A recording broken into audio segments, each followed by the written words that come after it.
Hey everyone, if you haven't yet listened to part 1 of our Jeff Johns Action Comics coverage, make sure you cue that up. Now, originally I was planning to drop part 2 next week, but I figured, why wait? So here, now, enjoy this second episode of Digging for Kryptonite this week, in which Perry and I continue our conversation and take you through the second half of the Jeff Johns run. Towards the end of the episode, we do spend a bit of time on the Secret Origin miniseries, but just as a friendly reminder, I did a whole 2.5-hour episode all about Superman's Secret Origin last year. So if you want the full dive into that miniseries, make sure you check out that episode if you missed it the first time around. Enjoy this episode. Make sure you come back Tuesday as new installments of Digging for Kryptonite continue. Lots to talk about in the weeks and months ahead, especially with the just announced news about James Gunn's Man of Tomorrow. All right, folks, enjoy.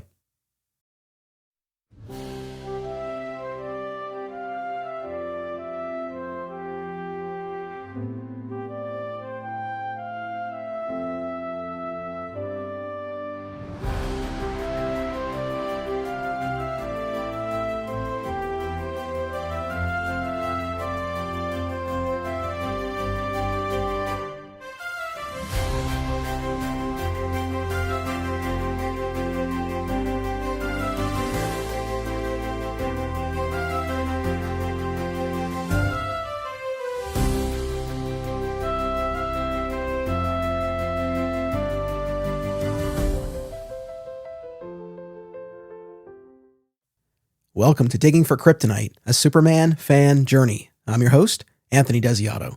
Joining me to discuss the second half of the post-Infinite Crisis Action Comics run from writer Jeff Johns is the host of Superhero Cinephiles, returning guest, Perry Constantine. Welcome back for part 2, my friend. Always glad to be back here, Anthony, and I am really looking forward to diving into these issues with you. Yes, so last time we talked about Up, Up, and Away, Last Son, and Escape from Bizarro World. This time we are going to zero in on Johns' collaborations with artist Gary Frank, specifically Superman and the Legion of Superheroes, Brainiac, and Secret Origin. There's also a very interesting Toyman-centric issue from Action Comics 865 that was drawn by Jesus Merino. Now, people might think that we recorded parts 1 and 2 together in the same recording session. We didn't. That was the original plan, but as it was past midnight and we were still going with part 1, I was like, you know what, maybe we just save this for another night. But I think that allows a great opportunity. I don't know about you, but I find for myself, sometimes you have these great in-depth recordings and then you're done. And you're like, oh, I meant to say this or I meant to say that. So before we segue into the new material for tonight, was there anything in part 1 that we didn't get to or you didn't mention that you wanted to drop in now? You know what? I guarantee you, like once we finish this recording, something's going to pop in mind. But the only thing is just, well, thanks for ending earlier than we expected. It gave my wife and I a chance to watch Thunderbolts together, and I had seen it twice, and she hadn't seen it all yet, so that was a good time. Right on. No, I love the discussion we had in part 1, and the one specific thing that I neglected to mention in part 1 that I just wanted to make sure I hit was the issue of Last Son, where Clark is trapped in the Phantom Zone. I don't know if you were aware of this, and I know you came to the story later, so you might not be, but originally that issue, or most of it, was rendered in 3D and came with 3D glasses. I was not aware of that. And the very first collected edition of Last Son, so we talked about how it's been collected in different permutations over the years, but initially it was collected in a hardcover edition that just collected Last Son, and that hardcover came with 3D glasses. Oh, wow. Thankfully, from my point of view, all of the subsequent reprints of Last Son have done away with that. I know there are people who love, whether it's comics or movies, but love the 3D effect. I am not one of those people. Can't stand it, in fact. So I couldn't be happier that they have done away with the 3D aspect of Last Son. But I did just want to mention that was a thing with that initial single issue and the first collected edition of that story. But anyway, I just wanted to mention that. So let me start with the wider question here, because most of what we're going to be talking about for part 2 pertains to Johns' collaborations with Gary Frank. And I just welcome overall thoughts on that team and the stories that we're going to be getting into. The one thing is you can both tell they both really love Christopher Reeve because Gary Frank is doing an almost photorealistic depiction of Christopher Reeve as Superman every time he draws the character. So that is the thing that always jumps out at me. Another thing too, and I don't mean to say this to speak ill of Frank at all, but I don't know, something about his faces. It just, there's this kind of like, I don't know if it's just that he's too hyper detailed or what it is, but there's a weird, uncanny valley feeling I get every time I see his faces, especially when characters smile. That always kind of puts me off. I am a fan, but I know what you mean. I know what Mhm. you mean.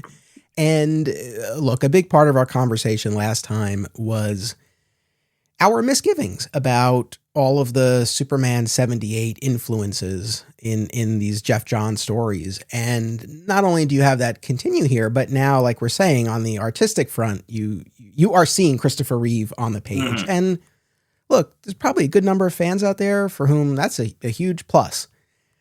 I don't count myself in that category. That doesn't ruin the stories for me. But yeah, this is another instance where I would have been happy to just see Gary Frank's rendition of Superman, not necessarily his rendition of Christopher Reeve as Superman. I mean, at the Agreed. same time, if your art is going to recreate the likeness of one Superman performer, like I get why, I get why it would be Mhm. Christopher Reeve, but yeah, and I mean, it is so there's no escaping it. Yeah. Right there.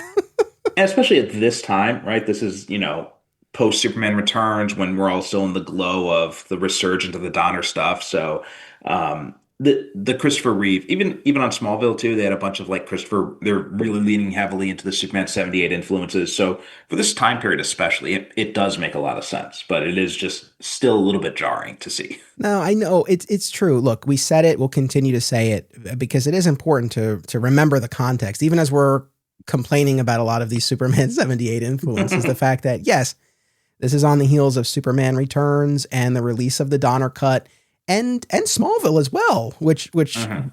borrowed a lot from that film series as well in numerous respects. So yeah, there are reasons why we can account for this. But now we have these three stories by Johns and Gary Frank, and the first one is the 6-part Superman and the Legion of Superheroes story. And I mentioned this last time, and we did a whole episode last year on the Johns Legion trilogy. But part one of that was the Lightning Saga, that crossover between Justice League of America, written by Brad Meltzer, and Justice Society, written by Jeff Johns, where there you had these time displaced Legionnaires on a secret mission in the present day DCU to perform this ritual to essentially resurrect a fallen member. And at the climax of the Lightning Saga, to the Legion's surprise, they've brought back Wally West and his family, who were lost during Infinite Crisis and had been riding the Lightning.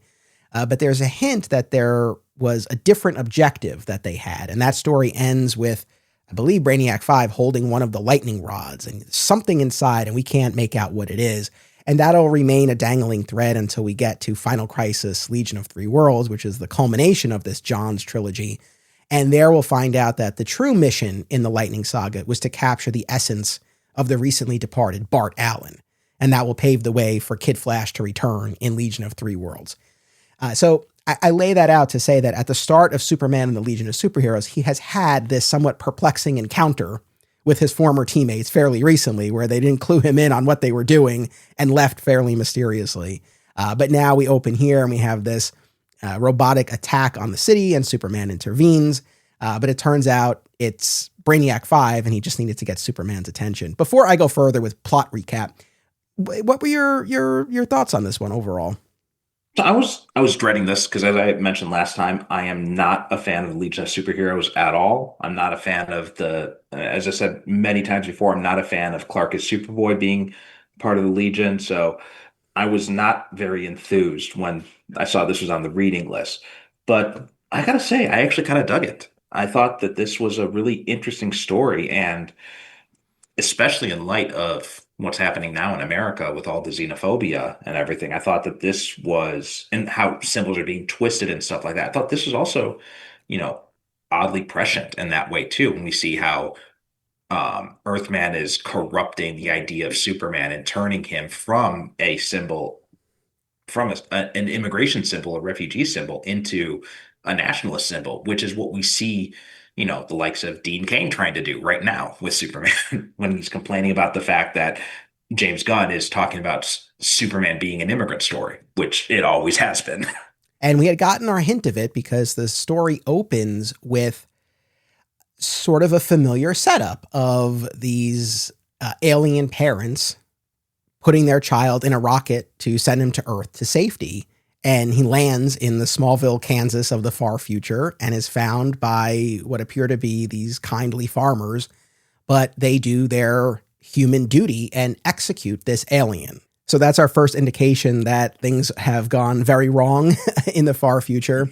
And then, yeah, as the story unfolds, to your point, it's this group of people who feel rejected and have twisted the symbol and the story of Superman. And they've claimed that evidence shows Superman was not actually an alien after all, but was human and was for humans.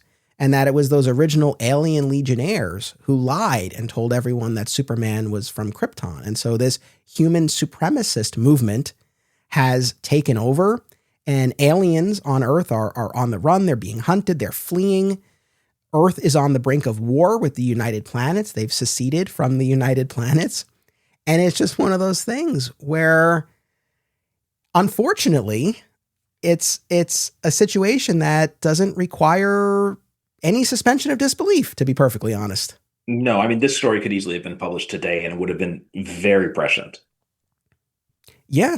Yeah. And on the comic book side, to your point about being a little apprehensive about the story going in, I would say this story, probably more than almost anything, really made me a fan of the idea of Clark slash Superboy working with and learning from the Legion of Superheroes.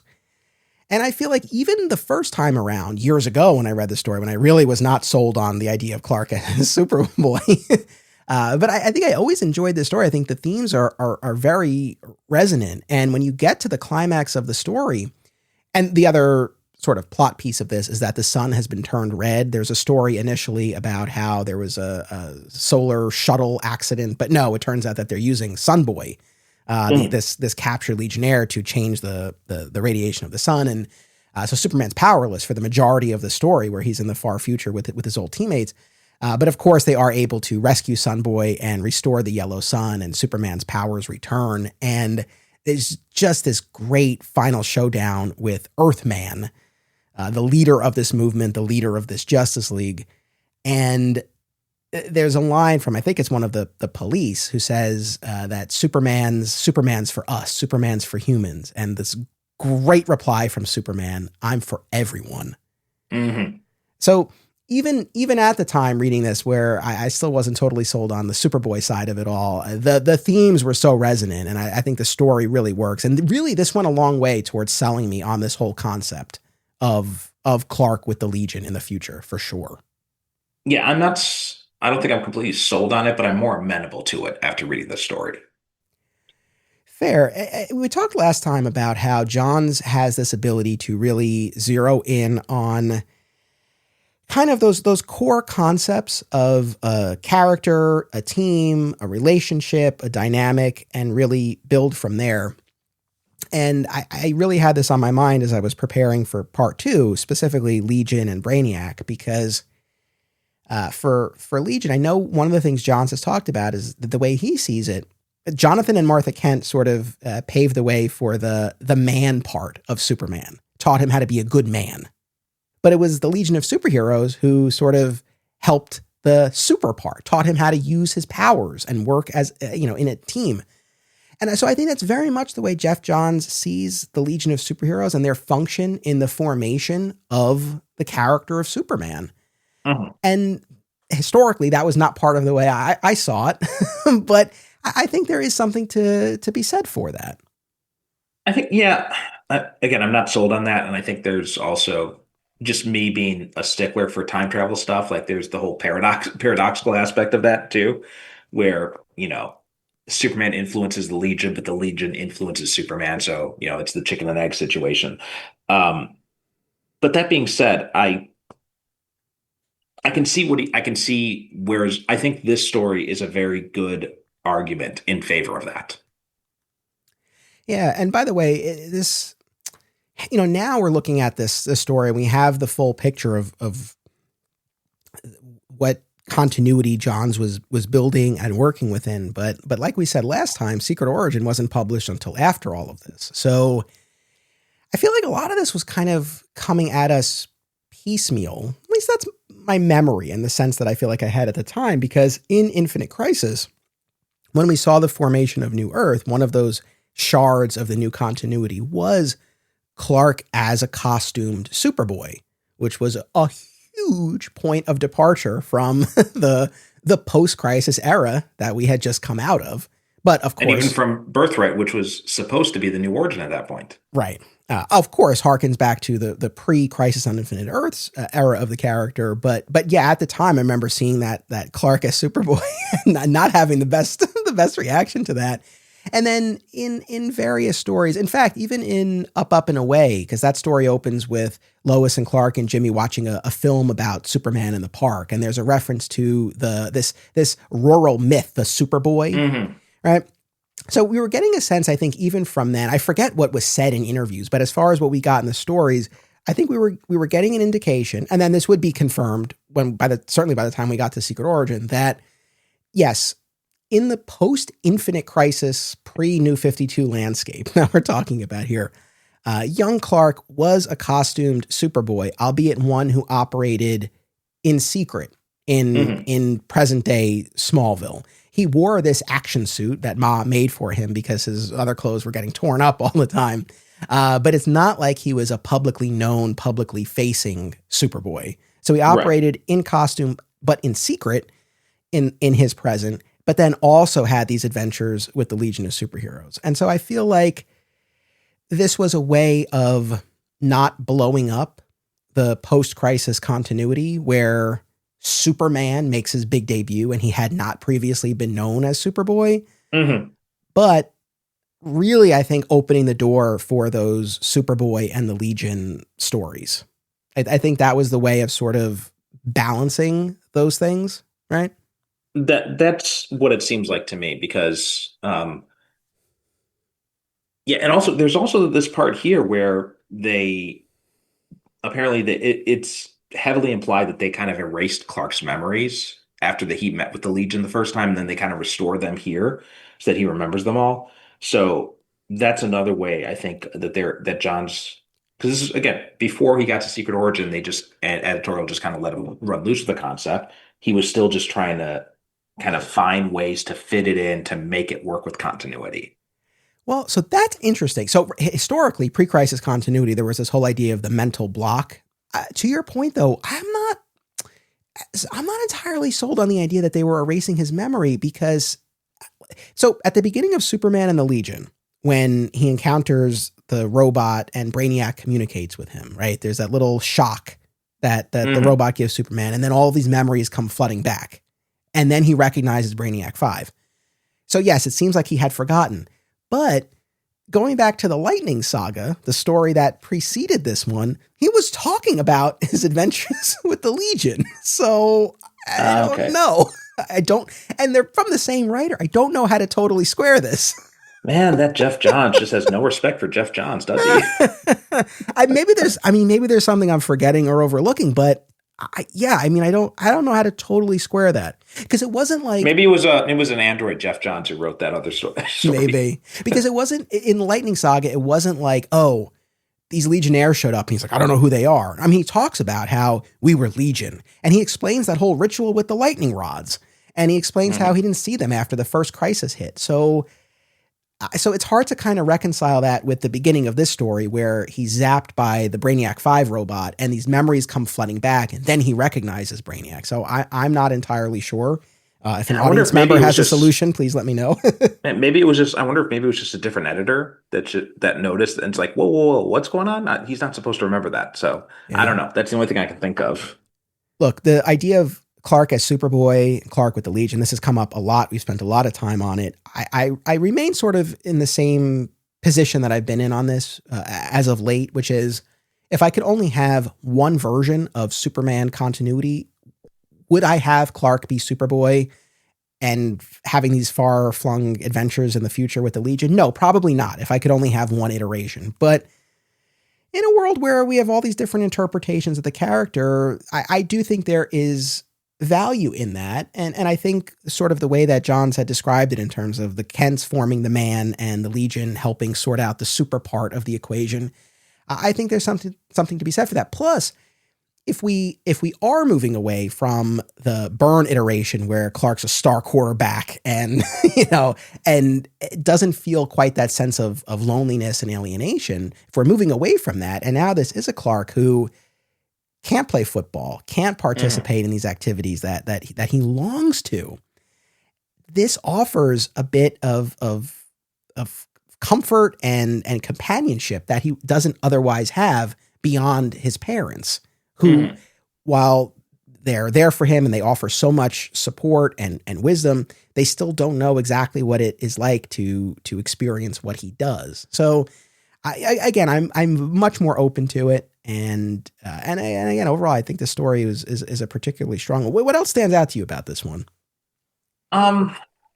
Those are kind of the main things. Well, another thing too was just Brainiac Five's embrace of becoming the Kaluan dictator.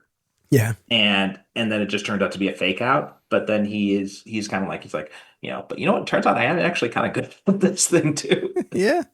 I thought that was a nice little character beat because it does show that, this is a guy who is always, and, again, my knowledge of the Legion is very, very shallow. But from what I understand is Brainy does have a problem dealing with people who are not as intelligent with him.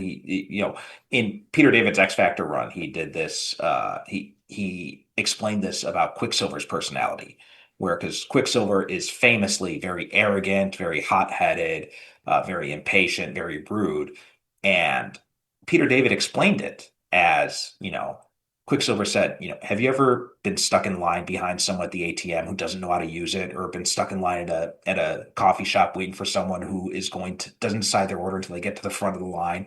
He's like, now imagine that is your entire life, every single moment of every single day. Don't you think you would get a little rude and impatient too? And I'm like, oh yeah, that makes sense. And I say all this to lead into Brainiac 5 because that would make sense for him too. So for him to be in this situation where he doesn't have to answer to anyone, he can just, take control of things and just, make things happen. Yeah, I can understand why he'd see the appeal in that. Yeah, for sure.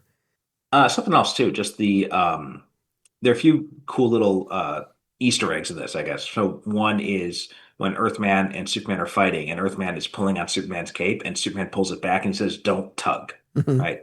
It's that very famous line from the song, "You don't tug on Superman's cape."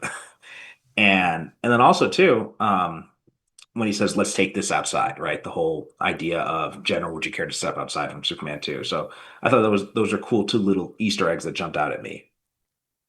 Yeah, no, absolutely. No, I mean, the whole idea of the history and the symbol and the mission of Superman being perverted and twisted in this way and used to exclude and used to subjugate and to put the Legion on the ropes the way that they are, I just think is very compelling. And I think it was also a very effective way. Look, this story was essentially at that time my introduction to the idea of Superboy / Superman with the Legion. Yes, I had read stories in the 90s with a different version of the Legion, but it was divorced from the Superboy and the Legion of it all. So this really was an introduction for me. And I think sort of framing it in this context where Superman is returning to a future he's out of sorts, right? It doesn't line up with whatever memory he has or his vision of this future. So I think that made it a more accessible story for me, as well as I was still sort of getting my feet wet with this notion of Superman and the Legion. I think you mentioned this last time too, but this final battle between Earthman and Superman, when um, he tells Superman, he's like, "You were never rejected. You were never an outsider." And Superman's just like, "Don't talk like you know me." He's like, "I've been an outside," and you know, this amazing right cross knocks him down. And he just says, "I've been an outsider every day of my life." Right, and that's true. That's exactly one of the things that appeals to me about Superman is, and I think it's a misconception many people have when they say that, oh, he's so powerful and he's not relatable. I'm like, Superman is very relatable when you think about it, and he's someone who struggles to hide who he has to hide who he really is at many different times. He has to cover up. He has to do all this kind of stuff, and he feels alone in the world, especially when he's a teenager. I mean, how many teenagers felt? Show me a teenager who didn't feel that way, and then Yeah. tell me that he's not relatable. So yeah, I thought that was a great moment there too. Hey, no, absolutely. There's also, by the way, since we're talking Superman and the Legion and Gary Frank, in Action Comics 900, which comes obviously well after this, Jeff Johns and Gary Frank did just like a 3-page short story in that where Lois is digging around her desk for the Legion ring because she wants to invite the Legion to their place to socialize. Oh, Just a nice short little thing. There's a bit where Clark's like, "You're not going to cook, are you?" Because, Lois Lane, if she's known for 2 things, it's not being able to spell and not being able to cook. So we have to make sure we get that dig in there. But I just wanted to mention that other little story. By the way, we talked a lot last time about Johns and Donner co-writing. They also co-wrote a story. Speaking of action milestone issues, they co-wrote a story in Action Comics 1000. I don't know if you recall this one, but we follow up with the guy whose green car is smashed on the cover of Action Comics #1. oh, wait, I think I did read that. It's ringing a memory. Yeah, and this guy has brought his car to the mechanic to be repaired, and he's just sitting there, and then Superman shows up and gives him a talking to and basically says, I know you've had some tough breaks, but it's up to you now whether or not you're going to turn it around or not. And he has a bit of a moment of revelation there. It's a really great little story there that was especially fitting for Action Comics 1000 to kind of return to that character Butch from Action Comics #1. So I just wanted to mention that really quickly. Oh, and then the other huge thing too is talking about Jeff Johns. This period of time, Jeff Johns, Legion. He wrote the Legion episode of Smallville. Oh, really? Oh, okay. Yeah. From season 8, appropriately titled Legion. So, all right. So after this 6-parter, there is a 1-issue epilogue that's not drawn by Frank. It's drawn by Joe Prado. I'm not sure how you say his name, but that's where you have Superman and Lightning Lad kind of catching up in the fortress, and Batman arrives, and then we get pulled into a little bit of a murder mystery, and we get this revelation about Time Trapper manipulating events, and a lot of it was kind of set up for the Final Crisis Legion of 3 World. But I would say the dynamic between Superman and Lightning Lad there, that's kind of from an emotional standpoint what really stood out, because Batman's a bit put off by the dynamic between Superman and Lightning Lad, and Superman talks about how essentially it showed him he could have fun with his powers, and I think you definitely see that. It's probably more so in Secret Origin, but Clark's recognizing that this doesn't always have to be so heavy and burdensome. One of the things I liked about that, because I did pay attention to the Superman Lightning Lad interaction, and it really felt like I'm back in my hometown right now as we're recording this for vacation, and it does feel like when I get together with like my best friend, right? It's like, we reconnect, and it's like we regress back to the time we were when we were in university. So I got very, very big vibes from Superman and Lightning Lad's interaction with that too. Yeah, if I'm not mistaken, I think Superman says to Batman, "I learned that sometimes you have to break the rules, and sometimes just because it's fun." Which not always what you would associate with Superman, but I think it's a valuable, interesting angle. So I like to see that explored, and I like how it comes out in those dynamics. Because look, we know what the vibe is like between Superman and Batman, but yeah, what is it like when Superman reconnects with Lightning Lad? No, I'm a fan of that. Aw Yeah Comics celebrates everything that is wonderful about comics, toys, artwork, and the joy they bring to people. Visit them in person at one of their 3 locations: Harrison, New York, Muncie, Indiana, or Skokie, Illinois, home to our pal, Sweet Sweet Bernie. If you have children and have been looking for a family-friendly store, look no further. Join Aw Yeah for exciting events, including creator signings, how-tos, and more. Visit awyeahcomics.com and follow them on social media. Their name says exactly how they feel about it. Say it with me now. Aw, yeah. Fat Moose Comics, established in 1982, is New Jersey's best and oldest comic book store. Led by current owner Sean Hendricks, Moose has that rare, old-school comic shop feel and camaraderie, yet also remains a welcoming space for new fans. If you're looking for something and they don't have it, they can probably get it for you. They know a guy. Visit Fat Moose in Whippany the next time you are in the Garden State, and be sure to reach out via the Fat Moose Comics Facebook page. My love of the TV series Smallville is well documented, and there's one rewatch podcast that's always at the top of my queue. Always Hold On to Smallville, hosted by our pal, Zach Moore. Zach and his guests bring great insight, passion, and humor to each and every episode.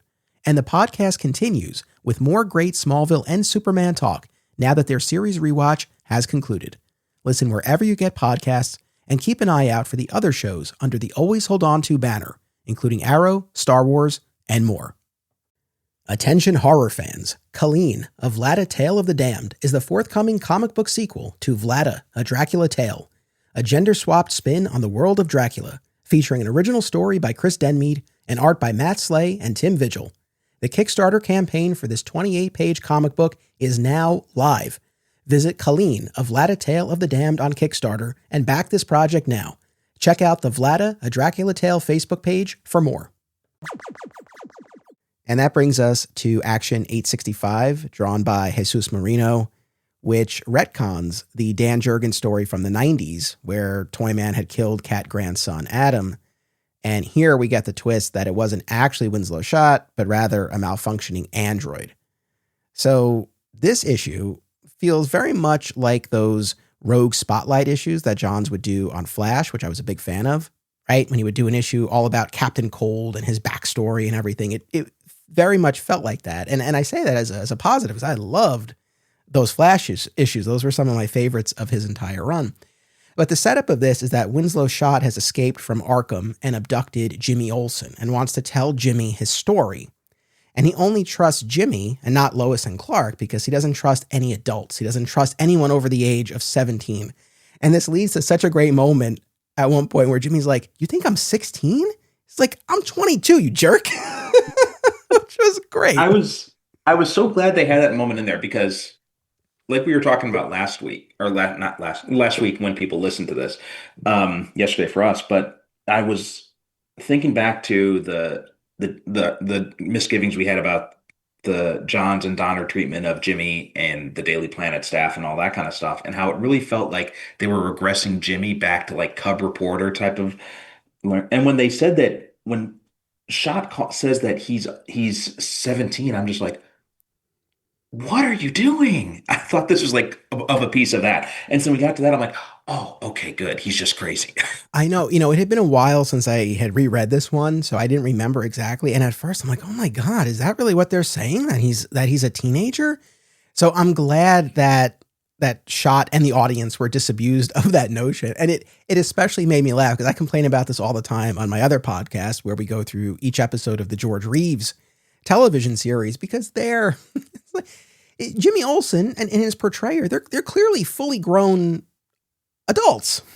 Yet they're always painting Jimmy as this immature kid who still lives at home with his mom and can't be on his own. And it's just like, come on, I don't really feel like this is connecting here. So I kind of like that was acknowledged. But we have Winslow Schott recount his personal history to Jimmy and talks about the life that he had built with his wife. They were these toy makers, and though they couldn't have their own children, they were able to spread joy through their toy store. And then eventually there was this corporation that entered the equation, and we have this series of events where Winslow's wife is killed, perhaps by the head of this corporation, because Winslow had initially declined their offer, and then eventually Winslow relents. But it turns out that they sell his designs to a weapons manufacturer. And this is the big turn for Winslow, and he enters his villainous phase. I would say there are a couple of twists in the story, but the big one, and the reason why this feels like the Jeff Jonesiest of the Jeff Johns stories, is that through the recounting of the history, we get this reveal that Winslow Schott had created all of these android versions of himself to, for example, take his place were he to be apprehended. And he pulls back a curtain and we see all of these different androids. Well, I guess let me stop there. What was your initial reaction at that point? So honestly, I am not the biggest Toyman aficionado, and I don't think I've read very many stories with him. So none of that was really jarring to me at all. I mean, I thought it was, I know there'd been a lot of controversy about what happened with Toyman in it was a 90s story, wasn't it? When he had killed Cat Grant's son. Yeah, actually, very shortly after the death and return of Superman. Yeah. So, I mean, I know that story. Right? Even though I've never read that story, obviously it's an infamous story. Um, so I thought it was an interesting way to kind of paper over that whole turn to the grim and gritty side of things with that. And again, because I don't have the context of that original story, I can't say whether or not this is a positive or a negative, but just, seeing the character of Toyman, the kinds of stories that Superman is generally involved with, I don't really know if we have to go into the child murder route necessarily.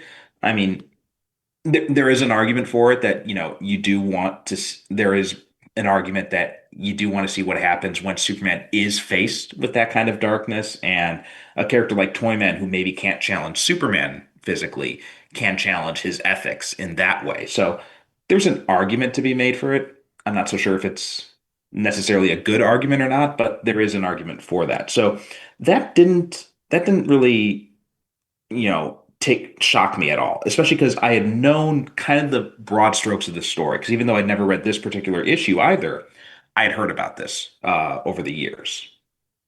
All right. So, yeah, I was not shocked upon reread, obviously, but I definitely had a reaction the first time I read this and was very familiar with that earlier story by Dan Jurgens in the pages of Superman, where Toyman had abducted these children, including Cat Grant's son, Adam, and did ultimately kill Adam. And we talked about it when we went through that stretch of the Triangle era a while back. It's a deeply upsetting and unsettling story. I remember reading it as a kid and being very affected by it, and then reading it now as an adult, as a father, and being even more affected by it. It's one of those things. I think it's debatable whether or not you want a Superman story to delve into that territory, whether you want to take that approach with the character of Toyman. I think there are arguments to be made on both sides. It's certainly not a well I would want them to go to often. And here's the thing. It's like, I don't want to put myself in the position of being like a great defender of that particular story or that kind of story, but it did happen. And I think it was very impactful. And it's certainly one that, that stands out, I think, when I kind of look back on that period of time and was so formative to the development of Cat Grant's character. So to retcon that now with the reveal that, no, the Toyman who killed Adam wasn't the real Toyman. It was one of these androids who went rogue, essentially, because Winslow in 865 is very adamant that he would never harm a child, and that this android stopped responding to commands. To Johns' credit, there's a flash to the android calling out mother, which was a part of that original Dan Jurgens story. And now here Johns puts the spin on it that was him, I guess, responding to or refusing to answer the commands of the original Winslow Schott. So, I mean, I thought clearly he had looked at that original story and was taking all of that into account. I guess, I don't know. I remain kind of mixed on this. I think probably for a couple of reasons. One, it's like, I don't know, man, if I were Dan Jurgens, I'd be pretty pissed about this. If if my story were kind of retconned away in that way. And also too, because we're not looking at this in a vacuum, and literally in the very next storyline, Brainiac, he does the same thing with Brainiac, which we'll get to. But there we find out that all of the Brainiacs that Superman has encountered in the post-crisis era, they were all just probes of the one true Brainiac. And now we're going to finally face the true version of the character. So We just kind of, also, yeah. to an extent too, we had that, like we talked about last time, we had that with Zod as well. So that is a trope that Johns is revisiting a lot in this run. Yeah. I mean, but to an extent, I do understand that was such a dark turn for the character of Toyman. And I've always, anytime Toyman's come up, I've always been of the opinion that I think there's an element of creepiness that can be appropriate for the character, but not when it veers into violence towards children, right? Or other types of behavior in that realm. But when you have something like what we had in that Jurgen story, I mean, there's really no going back from that, I suppose. So Mhm. either then you stay in that lane for Toyman, or you do something like this where you're able to clear the board a bit. And once again, to Johns' credit, Winslow Schott did still create these androids. It's not like he bears no responsibility for this. So, I don't know. I mean, I think overall it serves its intended function. I still remain pretty mixed on the retconning that's going on here. And by the way, do you know what bothers me almost even more than this? I mean, I don't know if you clocked this because you've read all the Superman Batman stuff, right? A while. It's been a while, but yes. Because one of the androids is the Japanese Mm. Toyman hero, who Yes, I in did. I in did. I was wondering about that, so I'm glad you confirmed that. yeah, so in Superman Batman Public Enemies, he creates that giant Superman Batman composite robot that Captain Atom pilots to destroy the Kryptonite asteroid. And it's just one of those things. It's like, so you're saying Hero was never real? I mean, that's another instance where that's a bit.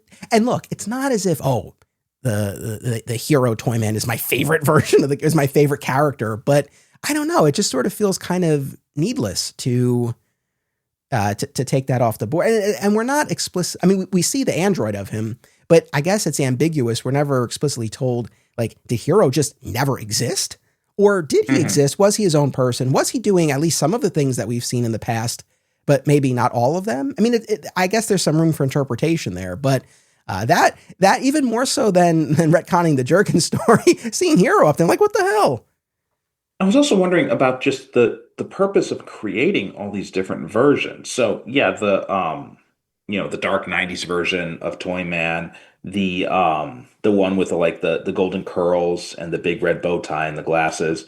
Those ones I understand as, they're taking Winslow's place when he goes to prison. But I mean, I don't think you're going to mistake Winslow Schott for a teenage Japanese boy or a short little guy who's got like a doll's head.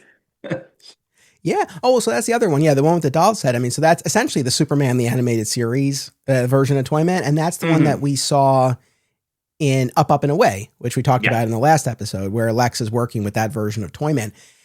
To your point, yes, it's one thing if we're going with Winslow's stated intention for creating these androids to take his place, but yes, with a good number of them, that clearly wouldn't work. So he had to have had a larger agenda. I don't know. I liked the villain spotlight here. It's funny because years before Johns would come on board Action Comics in this post Infinite Crisis landscape, he did do some fill-ins on the super titles of the day, and one of them was Man of Steel number 121 from December 2001, and that was a Royal Flush Gang centric installment. Drawn by Todd Knock of Young Justice fame.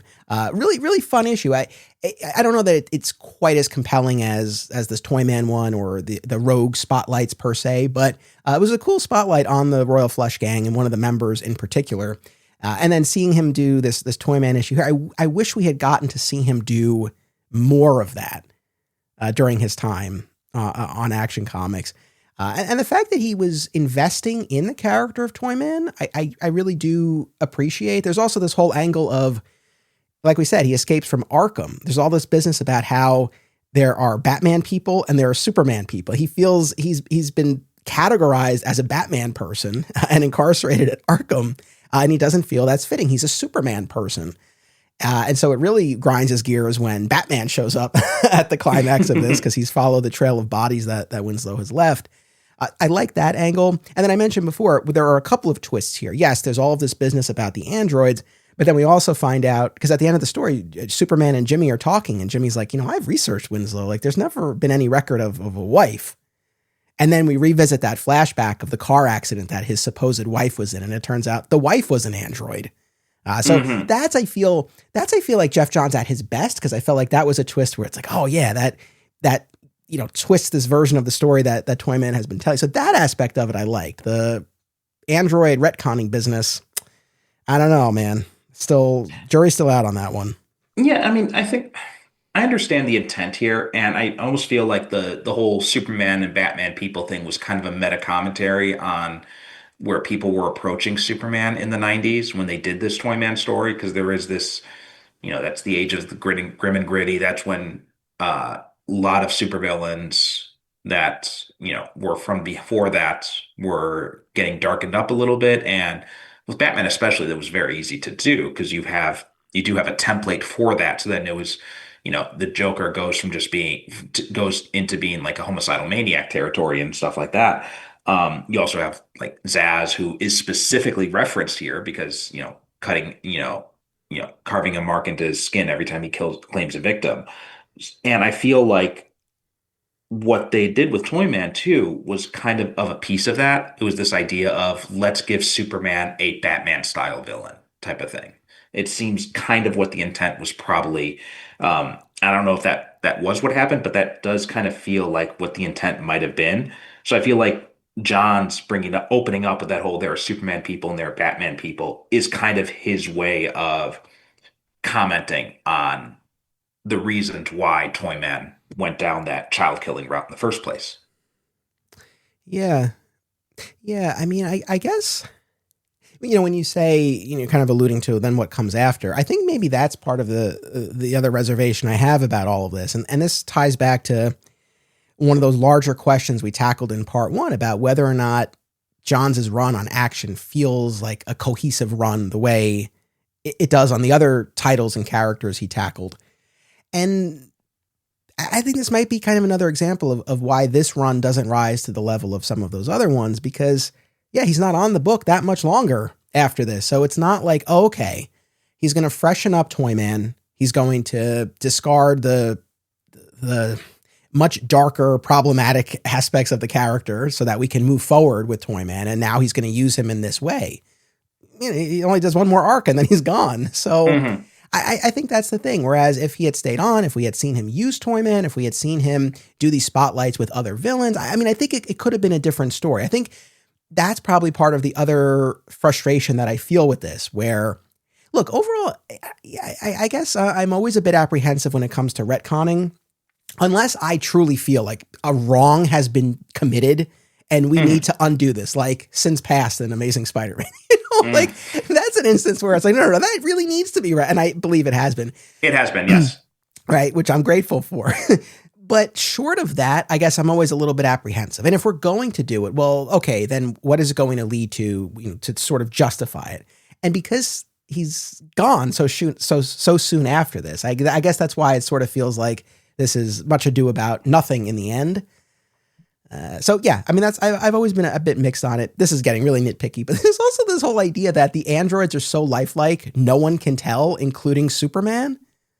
Yes, that I clocked that as well. What? Mm-hmm. I mean, that's a little bit of a tough pill to swallow. All right. That I'm like, okay, I think you're pushing it a little bit. This is like we were talking about last time, that this is an instance where Johns is starting to get a little bit lazy there, where he's just kind of like trying to paper over any questions people might have, because he comes from the fan community. I think you've even cited like his letters he's written before in the Superman book. So, it seems pretty obvious that, he knows the complaints that people are going to come up with. And someone's just say, well, why didn't Superman? Oh, well, I'll just write this little line here and they'll solve that problem. It's like, well, yes and no. Yeah. So look, I guess if you're faced with how do you move the character of Toyman forward, either you keep him in that very dark lane, which I don't know how appropriate or palatable that would be for audiences, or you essentially ignore it, which I don't think is the right track either. So, I mean, I don't, even as I'm saying this, I guess maybe in a lot of ways, if you are going to continue to use the character, this is the way. It's also kind of funny too when we think about this, because there are some writers that there are certain ticks that they always have, they always return to. So if Chris Claremont is doing a story, you know it's going to involve mind control. If Bendis is doing a story, you know that a superhero is going to have his identity revealed, or is going to choose to reveal his identity. If Jeff Johns is doing a story, apparently a villain is going to have never not been the real villain that we thought he was all along. Yeah. Yeah. And so that's the other thing, having, kind of knowing that that's one of the ticks of this writer, and that he's going to employ it immediately after this story, just kind of exacerbates my frustration with this a little bit. But look, if and when, probably when we do like a Toyman across time and media spotlight episode, this issue will be a critical piece of that. And it's a relatively rare instance where the character gets this much of a spotlight and a look at his psychology and his history. Well, I mean, to John's credit, it's not a bad issue. I mean, it is a real No. good. I thought it was a good issue, and it's an explanation that it's not a crazy explanation, right? It's an explanation that does work, that does fit with what we know of Toyman. The whole Superman not being able to recognize it thing aside, but it does work for this. And there are other instances of retcons where it's just like, this makes no sense. So that is not this here, but it is when you are looking at this in the context of, I didn't realize Brainiac came right after it, but yeah, that's pretty egregious when you do this Toyman story and reveal that, oh, that Toyman wasn't the real Toyman. Here's the real Toyman. And then you do a Brainiac story right after that where that Brainiac's not the real Brainiac. This is the real Brainiac. So in that, looking at it in that way, and then also if we also factor in the Zod part of it too, which, that was already explained away before Johns ever got to it, but still, it is of a piece here with all these stories. Yeah, and I don't want to blame the editor, and I've spoken with Matt Idelson, and I had him on for a little segment when we did New Krypton, and a very nice guy. but I like, that's an instance where I feel like from the editorial publishing side, someone needs to not even squash the story, but say, all right, we need to space this out a little bit differently. But I know there are various considerations that go into it. And yeah, to your point, it's like, he's Toyman. He made toys of himself and they went rogue and they did these things. It's not like it's so out of line. And hey, we spent a decent amount of part one of our discussion complaining about what we felt were these unaccounted for changes and regressions in characters, like with Clark and Perry and Jimmy. So here was an instance of Johns actually accounting for it, as opposed to just bringing Toyman back and having him act differently. So I guess no matter what, I'll complain. I guess maybe that's the takeaway. Because Jeff Johns is a listener to this podcast, so right now he's like, "What can I do?" You never know. But yeah, the one other thing about this that I can't totally reconcile. So Sterling Gates had a run, a very well regarded and a strong run on Supergirl during this time, during the New Krypton saga, and his last two issues, it was a two-parter featuring the Doll Maker, this new villain, and it teamed up Cat Grant and Supergirl, who had been at odds throughout Sterling's run on the title. Cat Grant wrote this whole editorial, Why the World Doesn't Need Supergirl, but now they were forced to work together at the end, and they're going up against this new villain, Doll Maker, who's been abducting children. And what we're told in that story is that the Doll Maker is actually Anton Schott and is the son of Winslow Schott. And I don't know how I can, yes, we can reconcile it, but, a big part of this story was that he had created this wife, right? And they didn't have this full family. So I guess, though it wasn't part of this Jeff Johns story, there's sort of this wider idea floating around at this time that Schott did father a child at some point who went on to become this villain. So there's that other kind of side to this. But that's interesting. I didn't know about that. That also casts a possible new interpretation on all this, is because obviously Schott's not in the soundest of mental states here in this issue. So how much of what he says can we assume is true? Right. Because this could be his way of, because maybe he did have a psychotic break in the 90s and when he killed Kent and went down that dark road, and he can't confront what he did. So he created this fantasy that this robot went rogue and did it instead. I mean, that's another thing that we could look at it, especially when you factor in that idea that in the Sterling Gates run, there was this son that he had. Well, and that also cast doubt on the fact that he says that we never could have children. So I don't know. That's an interesting idea too. Yeah. And this issue ends with Cat Grant learning about all of this over the Hmm. phone and making plans to return to Metropolis and the Daily Planet, which she does at the beginning of the Brainiac arc. And I guess this whole android business does pave the way for Cat to return, and nothing could ever really ease the grief and the loss that she suffered. But she does express over the phone. I forget who she's talking to. Is it Lois or Perry? I I think forget. it's Perry, I Yeah. believe. But she has this moment where she says, "Oh, like it was a robot," and I'm paraphrasing, but like that means he didn't suffer in the way that she thought he did, right? Not to take this to such a dark place, but the fact that it was a robot and not an actual human person that offered some measure of something to her in that Hmm. moment. So I guess to whatever extent we can offer some closure, if nothing else, to Kat, serves that function as well. Yeah. But yeah, it was Perry, and yeah, so she opens up that page saying like Perry, it's Cat. So We love digging into epic comic book runs, but what about the art of the single issue? Single Bound is a new podcast series hosted by married couple Amy and Logan as they review single issues of comics.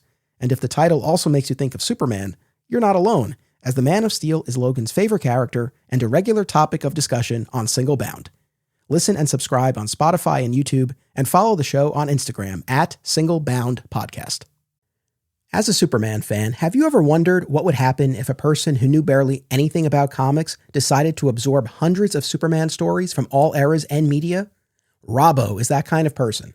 And that's exactly what he's done on a new show called This Podcast Will Never Die. The first season, called Superman Will Never Die, starts with the unexpected ways the Man of Steel stood out from the pulp heroes on the newsstands in 1938. Listen and subscribe to This Podcast Will Never Die, and you'll never look at Superman's trunks the same way again. We all love the big budget superhero films, but the world of independent cinema remains a place of unbridled creative freedom and entrepreneurial spirit. Whether you're an independent filmmaker yourself or you just love movies, don't miss these New Jersey film festivals: Brightside Tavern in Jersey City, Hang On to Your Shorts in Asbury Park, and Round Reel in Bloomfield. Submission information for filmmakers can be found at filmfreeway.com. Follow the festivals on social media for news about events, discounts, tickets, and much more. And then we have this 5-part Brainiac storyline from Johns and Frank, which is their last arc, their last full arc on Action Comics, because then, as we had discussed last time, Johns would depart Action Comics just a few issues into the New Krypton saga. But much like with Toyman, in this Brainiac storyline, yeah, we find out that all of the previous Brainiacs that Superman has encountered, they were merely probes, and that the real Brainiac hasn't left his ship in centuries. And thankfully, rather than having all of this relayed to Superman by holographic Jor-El, we have Supergirl sharing mhm. her perspective and her knowledge. And much in the same way as the Legion story opened with that alien family and that twist on the familiar child escaping destruction setup. Here too, we have this story opening with the bottling and abduction of the bottle city of Kandor, and you really see the horror that the Kryptonians were put through, and the efforts of Zod and Ursa and their forces to try to keep them at bay. So really deepening this Kryptonian history and lore that we have been getting from from Last Sun forward, right? Hmm. Yeah, and so yeah, we're opening up with the Bottle City stuff, and uh, pretty. This is one of the things where John Frank's art shines here. Like this is appropriately brutal, and just the detail on this. I don't think the Skull Ship has ever looked better than it does in this sequence here. It's just amazing level of detail, and the coloring too is, incredible. And then we are literally regressing with the Daily Planet here again. Like Jimmy is getting coffee for everybody, and he's calling, uh Does he still say, yeah, he still says Mr. Kent, Mrs. Lane.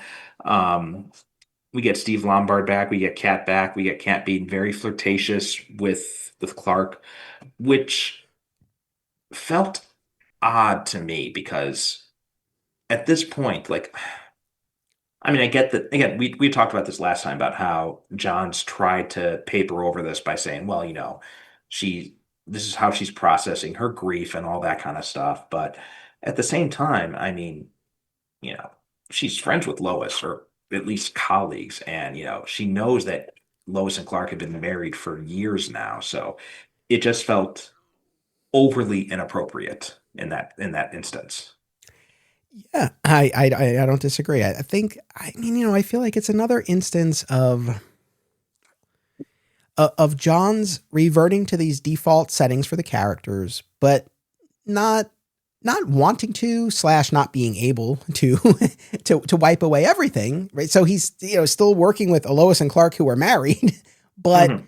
but still leaning into that sort of vibe from Kat. Yeah, I don't know how well all of that lines up, but we've been talking about that. I mean, I guess what I do like, at least, and I appreciate, is the fact that John's in this story here at the beginning is repopulating the Daily Planet by bringing in Mhm. Steve Lombard and Cat Grant, and Ron Troop is in the mix, and obviously Perry and Jimmy and Lois. Unfortunately, we never really get to spend much time with this configuration under Johns's pen, because this is his last major arc there. But I do like that he's bringing these characters back. No, I don't care for the nebbish version of Clark. I mean, he seems largely bemused by all of this, but yeah, I mean, very quickly, he's pulled into this Brainiac attack, and then, like we said, learns more about the true Brainiac from Supergirl. I loved Supergirl in this, because I feel like this was a story that really highlighted one of the key distinctions, the key distinction between these two characters, that she has all of this trauma from the life and the experiences she had on Krypton, and what a scarring experience the story of Kandor would be for people on the planet. So her knowledge of, but more importantly, her fear of Brainiac felt very justified, and highlighted that contrast between them. I really like that a lot. Well, also just how unfamiliar she is with Earth customs, like when she meets Kat, and Kat's already got it out for her. And um, she says, she's like, my X-ray vision is picking up some weird plastics in here. And then Lois calls her out. She's like, let's get out of here. Yeah, Um, absolutely. and also we had talked about this too when I had you on my show to talk about Superman Unbound, the animated adaptation of this story. But yeah, I loved Supergirl, especially in that adaptation of it. I felt like that really it went a long way to differentiating her from Superman. This is something I said on that episode too, that she was very brash, she was very confrontational, and it made sense because she had watched her planet, her hometown, be, taken away because of Brainiac. And so now she doesn't want to see that happen ever again. So, yeah, I'd never been sold on the Kara Zor-El Supergirl coming back. I wasn't against it, but I was not necessarily for it either. But this story really went a long way to making me understand what she brings to the table. Yeah, right on. And I have to say, for as many objections as I had with the Toyman retcon, I feel like it worked a lot better here on the Brainiac Hmm. side, because, and I don't know, I mean, maybe it's splitting hairs, but it's like with Toyman, he creates these androids that then take on a life of their own, as opposed to with Brainiac, it's like, well, or my read on it at least is, well, it was always Brainiac just working through these Hmm. different manifestations. So I don't feel like it undermined or undid any of the stories that came before. Whereas the Toyman retcon, it's like, no, that puts a completely different spin on that 90s Jurgen story. For better or worse, people will have differing opinions. But I think Right. that's why I feel differently about this.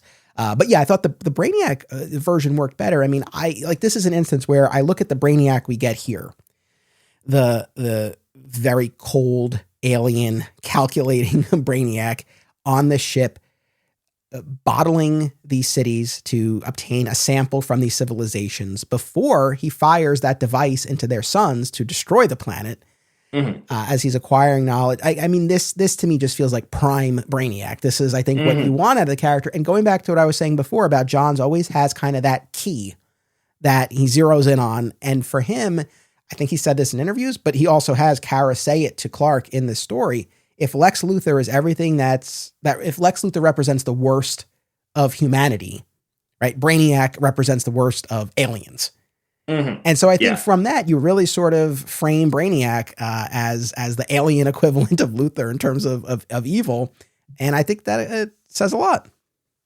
That's kind of like that third point on that trinity between so you have Superman, you have Lex Luthor, and then you have Brainiac, where Superman is the best of both, and you have Lex Luthor being the worst of one and Brainiac being the worst of the other. So yeah, it works for it forms a very nice symmetry between those three characters as well. And also too, just the AI, brain version of Brainiac, which this isn't pure AI, right? It's like, kind of like more of a cybernetic type of situation.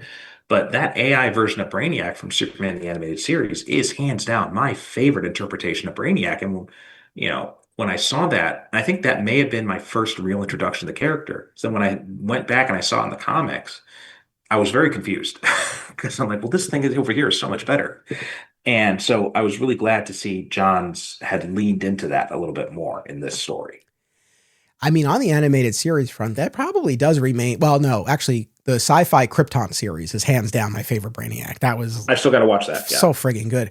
But otherwise, yeah, I mean, animated series, the idea that it's this Kryptonian AI that knows Jor-El is right, but hides the truth and then benefits from the planet's destruction. Yeah, I mean, there's something very, very appealing about that spin on the villain.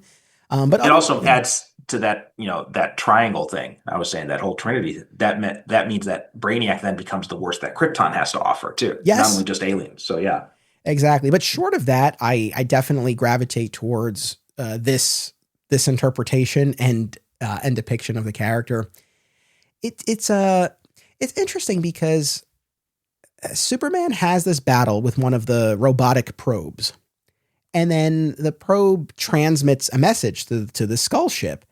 But there's this business about not being able to pinpoint Kal-El's location, right? Because the whole thing from Brainiac's perspective is that, as far as Brainiac knows, he has the only remaining sample of Kryptonian culture, i.e., the bottle city of Kandor, on his ship. But if Superman, and then he'll learn later by extension Supergirl, exist on Earth, then his collection, his accumulation of knowledge is incomplete, and he has to rectify that, and that's what will drive the rest of the story. But I guess, and maybe I'm overthinking this, but I don't. It's like it seems like the Brainiac's roadblock is he can't find Superman. But if his programming has been working through all of these other Brainiacs over the years, I'm not quite sure how we square that, or if it's just that the universe is just so vast that it's kind of like Zack Snyder's Justice League. It's like Darkseid just couldn't find Earth again because it was so much time had passed. I mean, I don't know. I don't know if you've thought about this or what your read on it was. Yeah, I noticed that too. And that kind of took me for a surprise as well. Like if the only thing I can think of is, I guess, Brainiac sends these probes out, and after they're destroyed, they transmit data back to him, but maybe something is lost in the transmission. I don't know. It's weird. That's one of the things that definitely felt out of place. I'm not sure if there's a good explanation for it. Just like I don't think there's really a good explanation for, Darkseid not remembering where that he found the Omega effect on Earth. Yeah, no, fair enough. And then from the sort of emotional side of all of this, because it's called Brainiac, and yes, we get this refresh of the character and the concept, but spoiler alert, this story culminates in the death of Jonathan Kent, of Pa. And so a big part of this story early on is Clark wrestling with whether or not to try to take the fight to Brainiac. Now that he's learned about all of this and the true nature of Brainiac. And I think it's a great scene on the farm, and especially when we segue to the barn with Pa, and Pa has that moment with him where he's like, if there are people out there who need help, you help them. You do what you need to do. Your greatest power isn't being able to fly or see through walls. It's knowing what the right thing to do is. And if there's someone that needs help, don't let anybody or anything get in your way. And Clark uses his heat vision on the horseshoe, and he writes the world's greatest dad. Yours greatest dad, yeah. Yeah. I mean, That killed me, yeah. it's a great moment between them. And nice follow up to what we talked about last time with Escape from Bizarro World and the moments between them there. So, once again, that Bizarro World thing I think was really important connective tissue and setup, because I feel like if we didn't have that, and then it's like all of a sudden now we're with Pa here in the story, and then he dies, I think it would have felt a lot more jarring. But I like that this is kind of a nice building off of from that. And also just the juxtaposition of Candor being restored just as Jonathan's having that heart attack, and then him going from being so happy to having this real live connection to Krypton. And just like and even though I talked about Frank's my issue with Frank's faces here, but this sequence is not one of those instances, because I think he really nails it here. He the emotion, like you can see, like there's like this almost hopeful look on Clark's face when he sees Candor being restored, and then when he hears Ma call out Jonathan's name, and it just turns to fear, and then this like almost like desperation, and then he gets there and it's just shock when he realizes what happened, and it's just complete, no words, right? Just complete silence in that.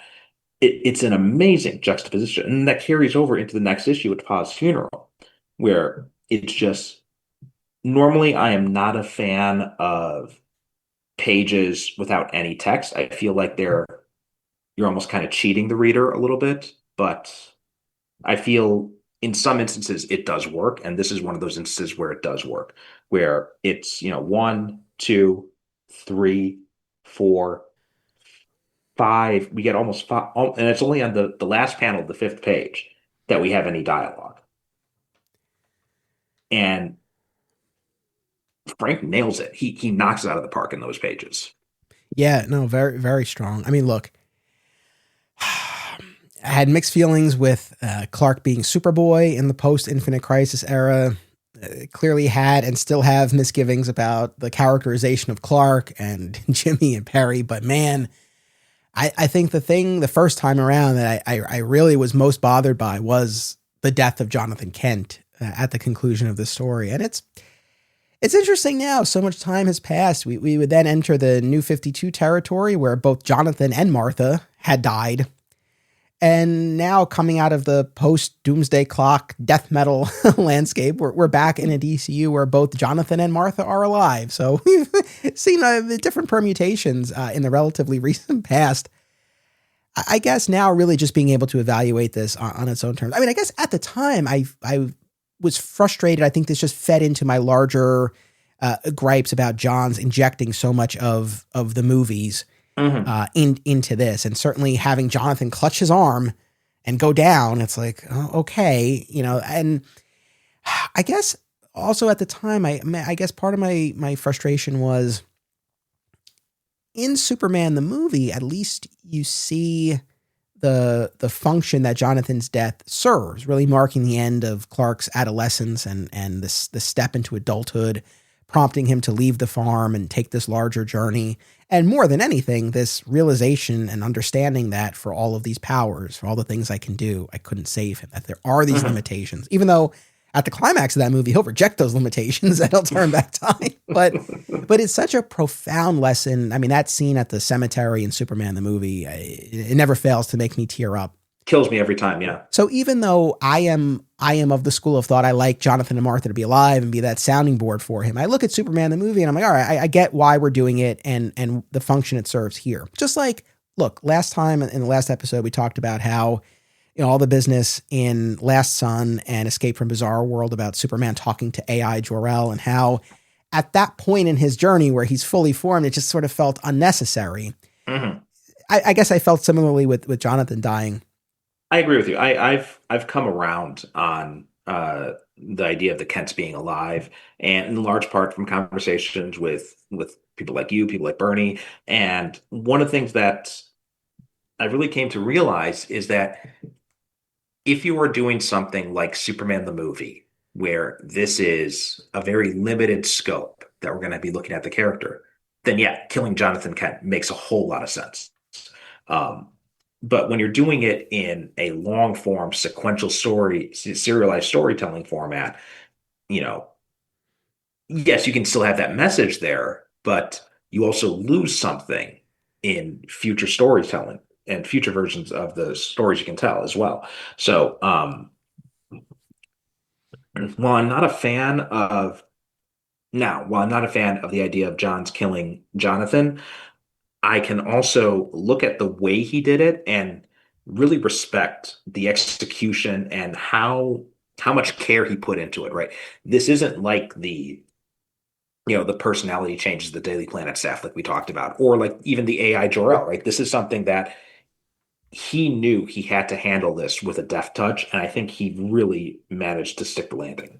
Yeah. So like a moment ago, I laid out, I guess, what my previous objections to it were, but why I like it now in this context, in the vacuum of just looking at this run, it's for a few reasons. One, unfortunately, I mean, it is a fact of life. It is a reality for adults as you get older. Eventually, you do say goodbye to your parents, and so yes, I think with Superman the movie, with the traditional classic pre-crisis comics, with Smallville, when we're losing Jonathan and Martha, it is to mark the end of childhood and moving forward. Mhm. And it's happening at that earlier stage. But the idea of the adult Clark saying goodbye to his parents, much in the same way as Superman and Lois would do that with Martha in the pilot, right? I think Mhm. there's something very powerful and realistic about that. So, I feel like it's like I hate to see Jonathan go, but at the same time,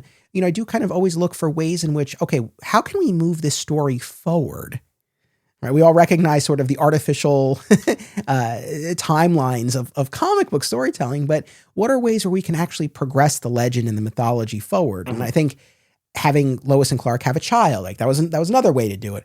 But also saying goodbye to a parent is another way. So I think there's value in that. And then also, and you were getting at this, and I agree wholeheartedly, the juxtaposition of him losing this huge part of his earthly human side, while at the exact same moment reclaiming the bottle city of Kandor, because he is able to rescue both Kandor and Metropolis. And well, he doesn't really have to do much to restore them to size. Basically, once they're off the ship, they won't remain in those bottles, which is so funny to me because, man, in those pre-crisis stories, that was the whole thing. It's like he could never figure out how to restore the size. Here, once it's off the ship, it's going to start to grow.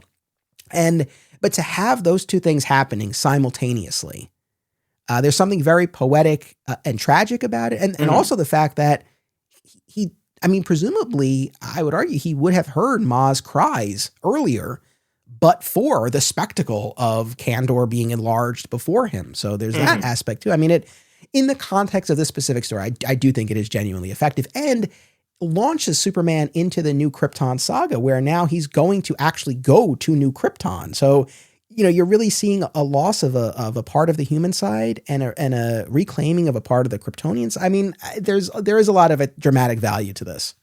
And also your point too about him, being distracted by the spectacle of it. This also connects back to our Worlds at War discussion Yes. when that instance when Sam Lane dies and he talks about how he's hearing this buzzing in his ear and he couldn't and then we find out it was and where we landed was that was Lois, but he was so hyper focused that he wasn't able to focus in on it. And that's kind of a similar situation here where he's so hyper focused on this idea of reclaiming this lost part of his identity finally, and he's so excited about that. But because he's so hyper focused on it, he misses maybe the split second chance he had to get Jonathan to a hospital. And I don't know if that's something that because it's been a while since I read New Krypton. I'm due for a reread of it, but I'm not sure if they ever touch up on any of that stuff. Like maybe he feels some degree of responsibility for that. But I think that's an interesting angle to add into it too. Yeah, and the last thing I think on the Jonathan front is, I mean, I feel like it takes a little while, but by the time we get to the Jeff Lemire, well, even before that, actually, the Jeff Johns run on Adventure Comics, followed by that short-lived Superboy series written by Jeff Lemire. We covered this earlier this year when we did our Connor coverage. But at that point, we're still in the period of time where Jonathan has passed away. Martha's still on the farm, and then she takes Connor in. And so you have Connor and Martha, and it opens up a space for Martha to have a little bit more to do because she's not sharing the spotlight. You know, I mean, like, that's the thing we see so often. We love the Kents, but it's usually Pa who's giving the advice. Yeah. Not always. Credit where credit's due. There are instances where Martha has her moments, but by and large, it's Pa. So I think that's the other thing, and especially when you get to those Connor stories a little bit later, where it's a lot of Martha and Connor. I still would have liked even more, but at least there's something to that as well. So no, I dig that a lot. What ultimately leads to Pa's heart attack is Brainiac fires one of his projectiles towards the farm, and Jonathan is able to push Martha to safety. But I guess the intensity of that situation triggers that heart attack.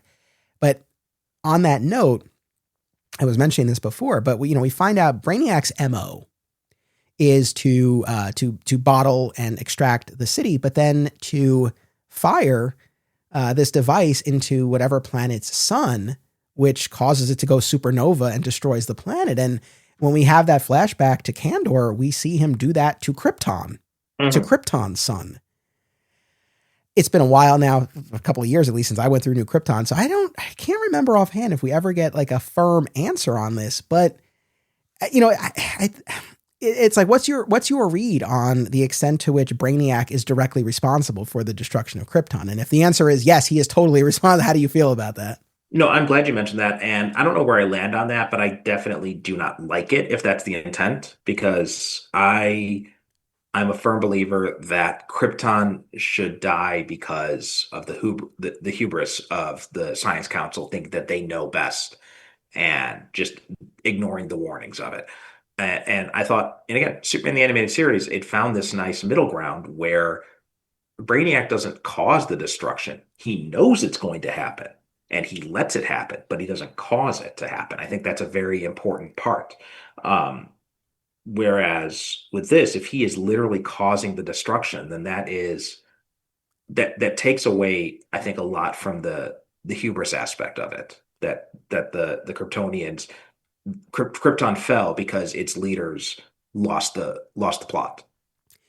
Yeah, it's tricky too, because when we see, I guess Superman observes, or he has a vision of Brainiac doing this to another planet, and that device hits the sun, and that explosion is almost instantaneous. And then similarly, at the climax of this story, Supergirl's mission is to stop that projectile from hitting Earth's sun. And she's really against the clock. I mean, the implication seems to be, were it to make contact, Earth is done for. Mm-hmm. But with Krypton, I mean, my understanding at least is that there was a significant period of time between the bottling of Kandor and the destruction of the planet. So it doesn't seem to follow the model that we're seeing with these other planets, where the projectile hits the sun, boom. So I don't know. I think there's a little room for interpretation here. I mean, it could be that Brainiac's device exacerbated the problems that already existed with Krypton's sun, which I'm okay with. I guess where I land on it is I definitely do not want Brainiac to be solely responsible for the planet's destruction, to your point. But if the device caused the problem, but for whatever reason, it just was not an instantaneous destruction, I guess the planet's failings still hold, right? Like, regardless of what initially caused the planet's impending demise, they still did not heed Jor-El's warnings. But I still like it to be more natural cause. So I don't know. I guess I don't want Brainiac to be too responsible. That's where I land on it. Same here. Yeah. And I do love how Superman ultimately defeats Brainiac by pulling him from the ship and dragging him down to Earth in the mud. right? And he's so out of sorts being out of that bio shell of his, and Superman's able to prevail. I like that as well. Yeah, I did like that aspect too. It's the whole, whole Howard Hughes germophobia type of thing there going on, and it makes sense too because Brainiac, this version of Brainiac, has been in this completely sterile environment for what, centuries? Who knows? So I thought that was a really poetic way to deal with him.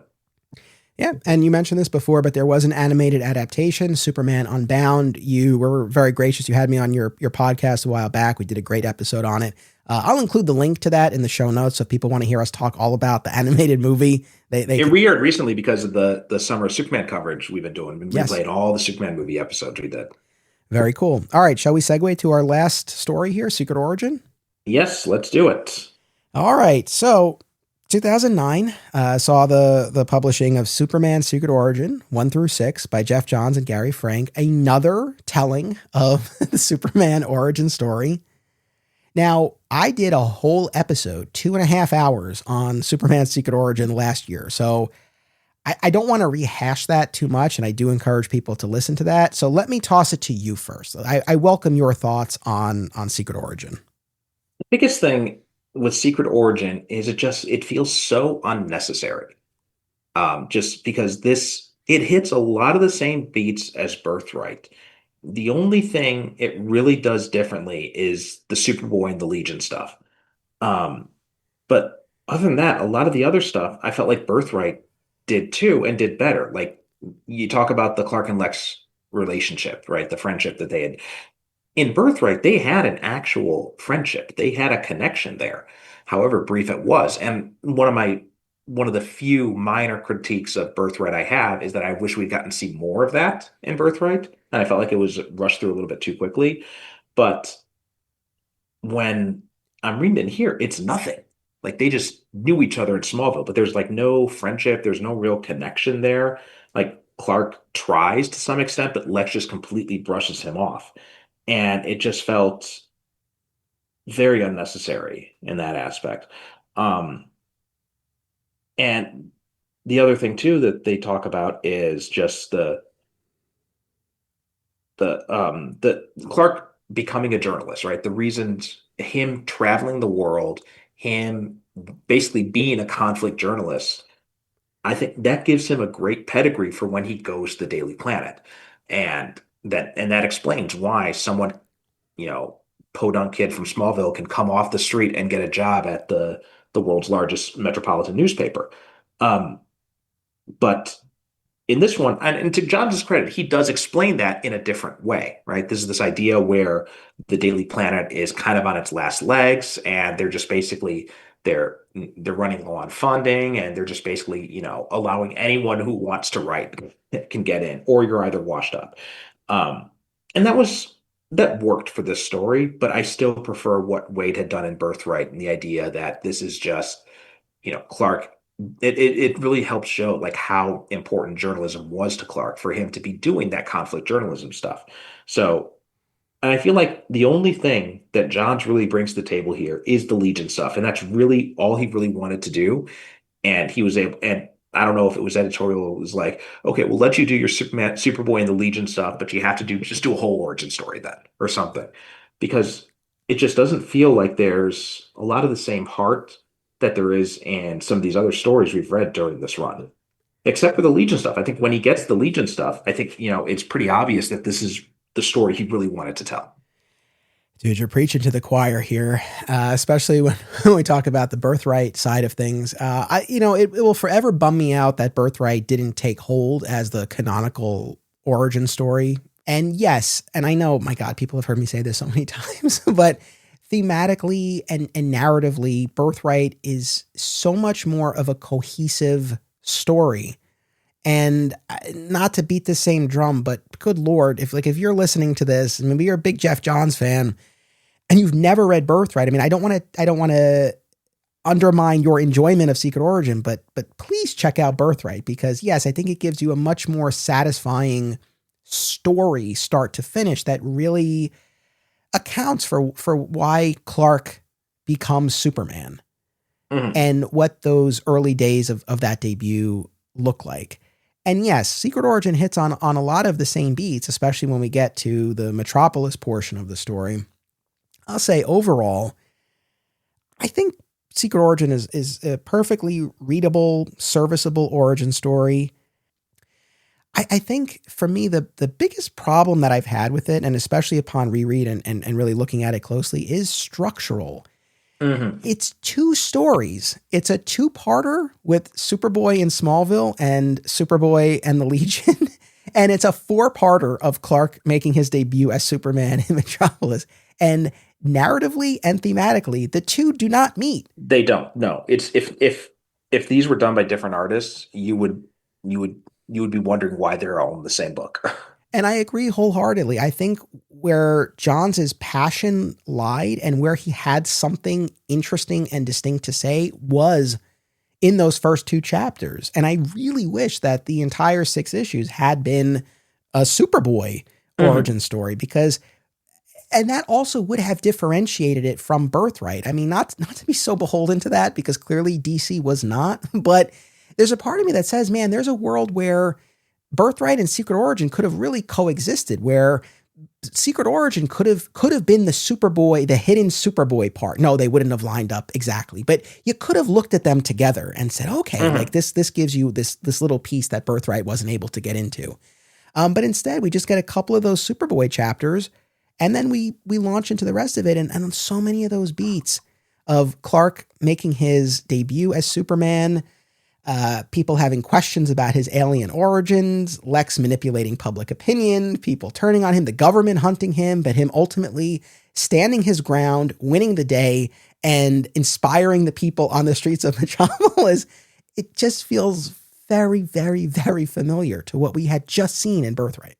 No, when you look at Birthright, it's really the story of Clark and Lex, these two outsiders who find their place in the world in different ways, right? That through line, that thematic through line carries through the Smallville stuff, the Metropolis stuff, the discovering the origins, traveling the world. That thematic through line carries through from issue 1 all the way to the end. That thematic through line is completely lost, which is why it feels so disjointed. Yeah, I mean, I feel like Secret Origin I feel like it's somewhat of it structurally. It's kind of in between Man of Steel and Birthright, where Birthright really is a thematically, narratively cohesive 12-issue storyline. Man of Steel is more of a template that's going to jump around over many years and just kind of give you these highlights.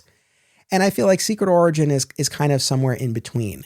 I feel like Secret Origin is one of those things where if you have not read Birthright, or if for whatever reason it didn't light your fire and you're not beholden to it the way you and I seem to be, I think you'd probably get a lot more out of Secret Origin. Or if you just wanted to see this origin spun from these particular creators on the heels of the work that they were doing on Action Comics. Like it's not that I think it has no value. I do genuinely think structurally there is a major problem there.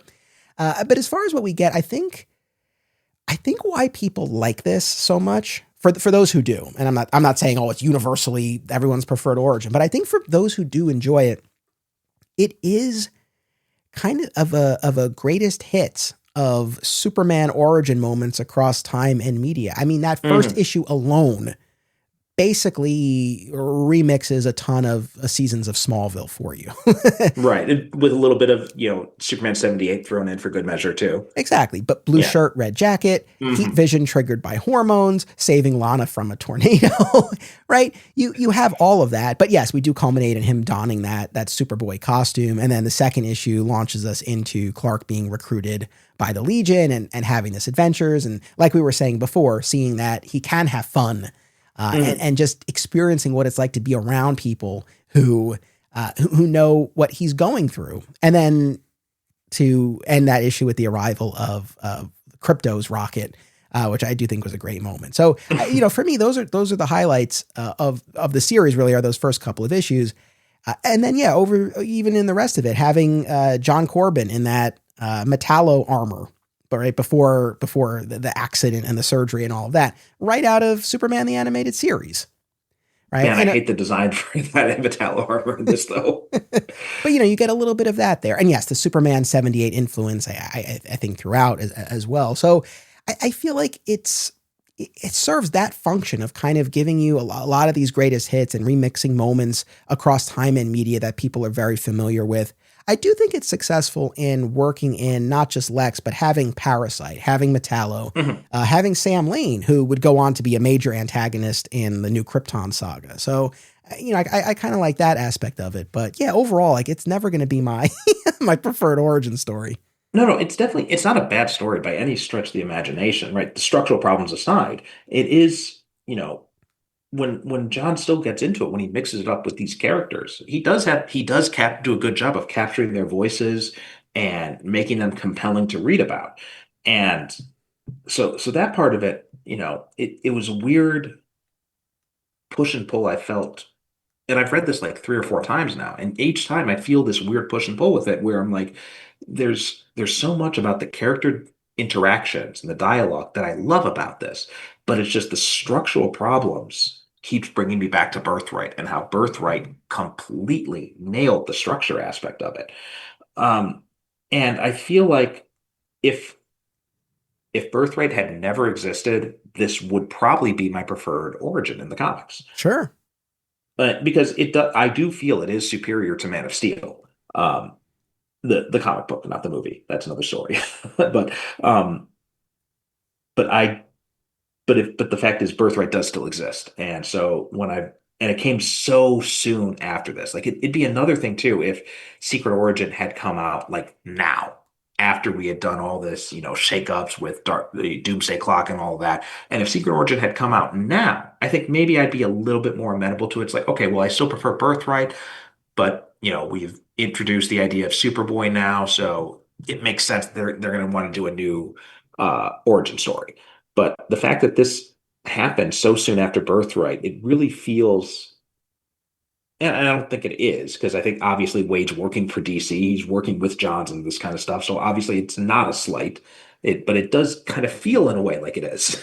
Yeah, I mean, I've always, as a defender of Birthright, it's always put me off that it didn't take hold and then it was usurped relatively quickly thereafter with this, and that's traditionally how I felt about it. So I think where Secret Origins succeeds, other than giving you that remix, if that's what you're into, is in those instances where it has something distinct to offer that we didn't get in the same way in Birthright. And yes, we talked about the Superboy Legion portion of it, but other little moments that I do want to highlight, because I don't want to be overly negative towards this, but the moment between Superman and Jimmy, right? Superman's Yes. at a point where he's questioning himself, his motives and alien origins have been called out, and he's not sure if he's made a mistake in doing this.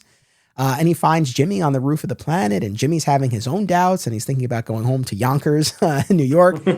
And yeah, and it's this great moment where Superman's like, man, I don't have a lot of friends here. I'd hate to lose one of the few that I have. And poor Jimmy's like, oh man, like if you can't even make it, like how can I? But then, he asks Superman to pose for him, and Superman's like, I've been trying to avoid that. And Jimmy's like, it would really help me out. And he does. Mm-hmm. Right. And then you have Superman and Jimmy and Lois becoming this little team, and Jimmy's the only one he'll pose for, and Lois is the only one he'll give quotes to, and the Daily Planet's on the upswing. And to your point, yes, I way prefer the version of the story where Clark is this globetrotting reporter and he actually has a passion for journalism, and that's what lands him his job. But I did like the realistic spin that the Daily Planet is in dire straits, and that's what allows Clark to get his foot in the door even without experience. But just kind of showing the financial state and the physical dilapidation of the Daily Planet building, and then how all of that turns around over the course of the story. So where the story had something new to say, I think it succeeded. But unfortunately, so much of it was really just a retread of what we had already gotten more effectively only a few years earlier. Yeah, the highs are very high in the story, but the problem is the rest of the story drags it down. Yeah. And I swear this is not like a bash the editor thing, but I really do feel this is an instance where, for me, and again, people will disagree, that's fine, but it's like this story needed a bit more massaging to smooth out those structural issues and to really hone in on what they could offer that puts a different spin that we haven't seen so recently. Now, again, though, I'll argue against myself because they're with this story, like they're not assuming people are holding on to birthright the way that we are. So Right. I do genuinely get that. Like we said in the last episode, the timing of this publishing wise, very curious to come at the end. And I think that also lets a little of the wind out of its sails too. Like the moment of the Legion recruiting Clark, we had seen that basic, almost verbatim in Superman and the Legion of Superheroes. Now we get in number 2 of Secret Origin, we get the extension of that. We get to see Clark in the future. So it does take us into new territory. But I just think this coming when it did, I don't think it was as impactful as it could have been. Even if the exact story were the same, but I think, putting it earlier, I think would have been more effective. But. Yeah. It's just a little, and I feel like this was just kind of emblematic of where DC was at the time, because it did feel like, and I wasn't, fully clued into DC, but just from reading like the comics journalism that was going on at the time, it did feel like DC was in kind of a weird position and still trying to figure out what they were going to be doing next. And I feel like that also influenced what was happening in the Superman books and in Secret Origin as well. Yep. Is there anything else about this or the JOHNS run generally that you want to say? I mean, it's a good run, right? There's some really good stuff in here, like we've talked about. It's just, and the stuff that we've complained about here, it's not like this isn't like, Chuck Austin Draco level bad, right? to borrow another to reference another recent episode you had, but it's just kind of disappointing because I think Johns is capable. I know he's capable of doing much better than, and it's just like there's some degree of, I don't know if it's laziness or just disinterest or what, but there's some degree of it, and that comes through in some of the decisions that are made in terms of some of the structure, some of the character beats that really kind of hold this run back from being something that's as memorable as, like, the Joe Kelly run or the Triangle Era or something like that. Yeah, overall for myself, just despite the complaints that we've shared, I do generally enjoy these stories. I do wish that this run held up and held together the way his Flash run does or his JSA run does. But there's a lot of value to be had here. And again, this really sold me on a number of kind of core aspects of the Superman mythology that at the time I was kind of new to. And of course, look, if we're talking Geoff Johns and Gary Frank, they would go on to do the 12-issue Doomsday Clock, which we did a whole episode on. And I am a big fan. I know people are divided on that, but I do quite enjoy that. And I will never be able to deny the power of that sentiment that the rocket arrives, a child is loved, Superman is made, that we get in Doomsday Clock.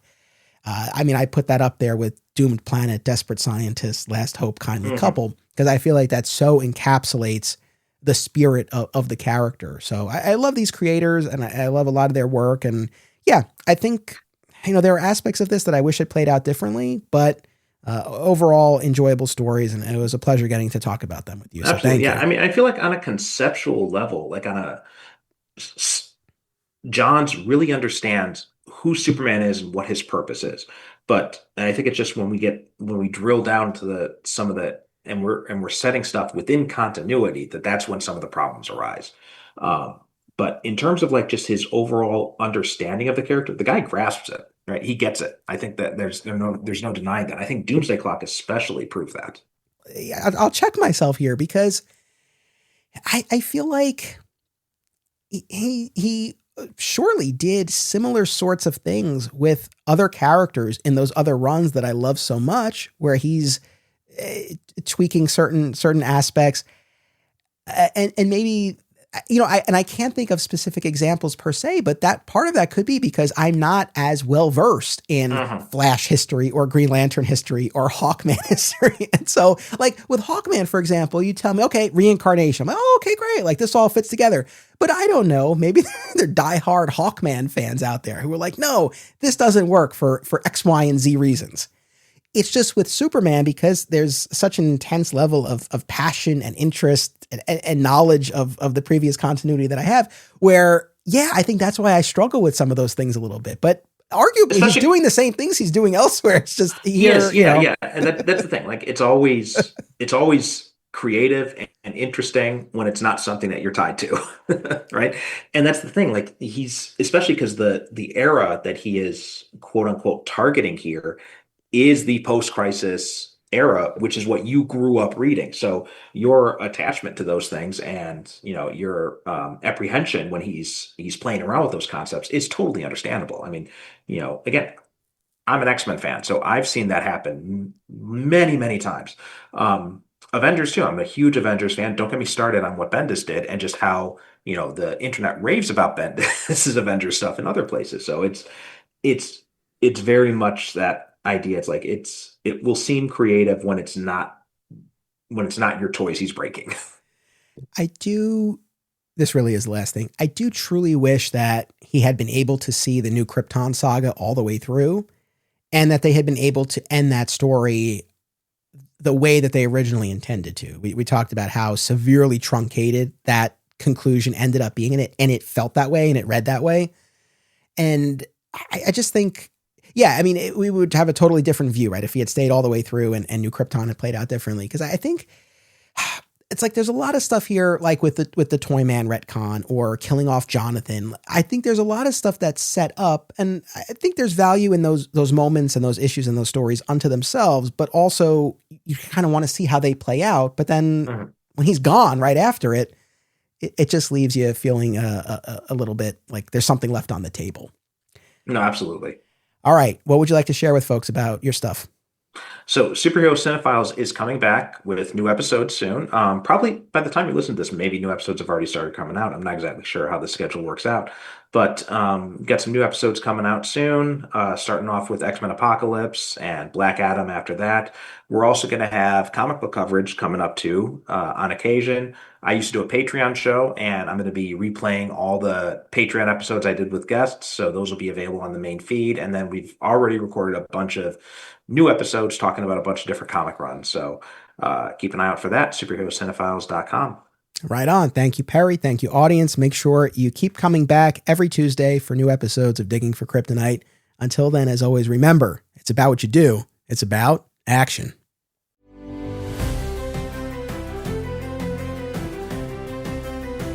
This podcast is an affiliate of BCW Supplies. The next time you need to restock on comic book bags, boards, boxes, and more, be sure to use promo code FSP to save 10% on your order. That's FSP for Flat Squirrel Productions. It helps support the show too. Thank you. By popular demand, Digging for Kryptonite merch is now available at our TeePublic store. Visit the link in the show notes to get your DFK shirts, hats, mugs, and more. Support the show and receive exclusive content, including the spin-off podcast Beyond Metropolis, by becoming a member at patreon.com/Anthony Desiato.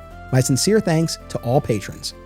Please subscribe, rate, and review today via your platform of choice, and continue the conversation by joining us on social media. Flat Squirrel Podcast is also home to another exciting episode in the Adventures of Superman, now covering the color era of the classic George Reeves series. Subscribe today. Digging for Kryptonite is a Flat Squirrel production. Key art by Isaiah Simmons and theme music by Dan Pritchard.